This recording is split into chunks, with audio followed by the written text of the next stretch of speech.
J'avais choisi le Zordax avec l'idée qu'il avait pour y rester. De moi, quelques souvenirs.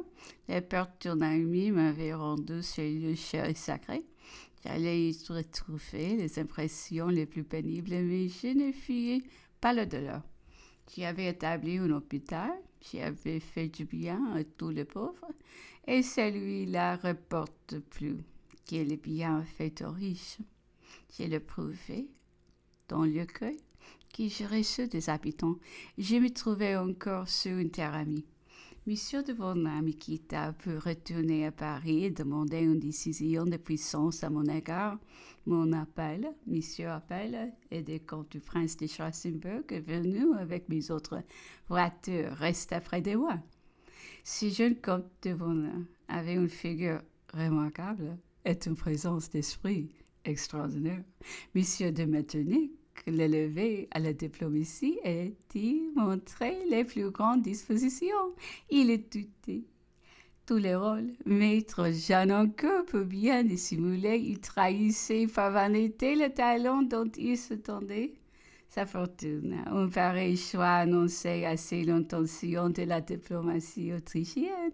Monsieur de Metternich avait déjà dit à Paris, le jeune homme qui accompagne la reine Hortense est un véritable héros de roman. Si son élève, en effet, était un héros de roman, aurait-il dû oublier, Louis, que je n'étais pas une héroïne de ce genre? Peut-être était-ce à leurs yeux le moyen de maturer plus facilement en Autriche. C'est une idée qui m'est venue dont je n'ai aucune preuve. Aussi, et je peux me tromper, madame me dit Monsieur de Vaudin, en me quittant, je vois combien tout le monde s'est trompé sur votre compte. On est loin de vous croire cette résignation, cette sœur inaltérable dont je peux juger. Pour vous être plus utile, je ne dirai pas ce que je pense de vous. On me croyait subjugué. Reposez-vous sur moi, je terminerai vos affaires et je reviendrai vous conduire jusqu'au lieu où vous voudrez vous retirer. En effet, j'ai pris quelque temps après de Paris qui me défendait avec zèle et d'une façon qui m'amusa beaucoup. Il assurait à tout le monde que j'étais incapable d'avoir fait ce dont on m'accusait, que je n'avais pas assez d'esprit pour cela. J'ai trouvé l'expédient excellent et je ne peux que lui en savoir gré. Les troupes piémontaises occupant militairement la Savoie le lendemain de mon arrivée à Aix, un piémontais d'une apparence assez grossière se présenta chez moi avec l'ordre de me garder à vous.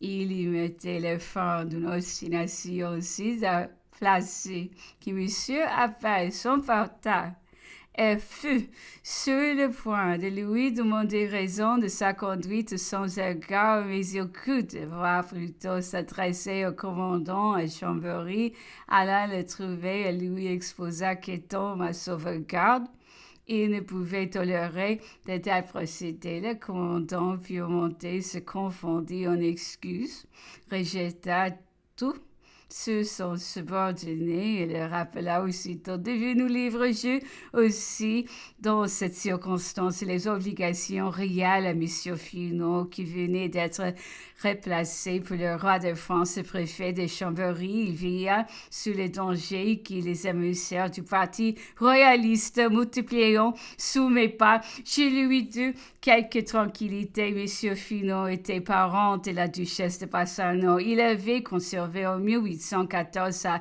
préfecture de Chambéry lorsque l'empereur débarqua à l'île d'Elbe. Il se rappela que son dernier sermon arriva à Paris sans entraver la marche de l'empereur, mais sans la protéger. La duchesse de Bassano, avec sa vivacité, ne voulait pas le voir. Moi, je le défendis. Il ne l'oublia pas. Lorsqu'ayant repris sa place, il trouva l'occasion de m'être utile.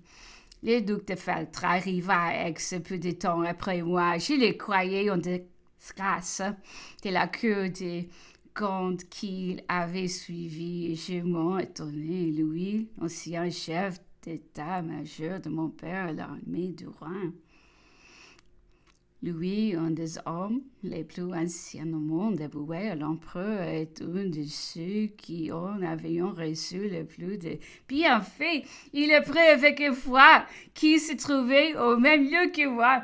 Il m'évitait avec soin. S'il m'apercevait de loin, il fouait avec vitesse et toute anxiété qui me faisait sérieux. Il eût été trop malheureux d'être forcé de monter ce chapeau. Au reste, il était à attendre quand il s'est trompé le duc d'Otrante, même monsieur de Talleyrand, qui ramenant les Bourbons, craignant les souvenirs. Aussitôt en possession de ce trône, les Bourbons ne devions pas tarder à briser les entraves dont ils s'étaient servis et à rappeler leur créature auxquelles seuls ils se fiaient. Le duc de Fertre, Clark, retrouva promptement le ministère qui lui avait été promis à Gand et qui attendait avec confiance à Aix. Au soir, quel fut mon saisissement! J'ai vu entrer dans le salon Monsieur de Flahault.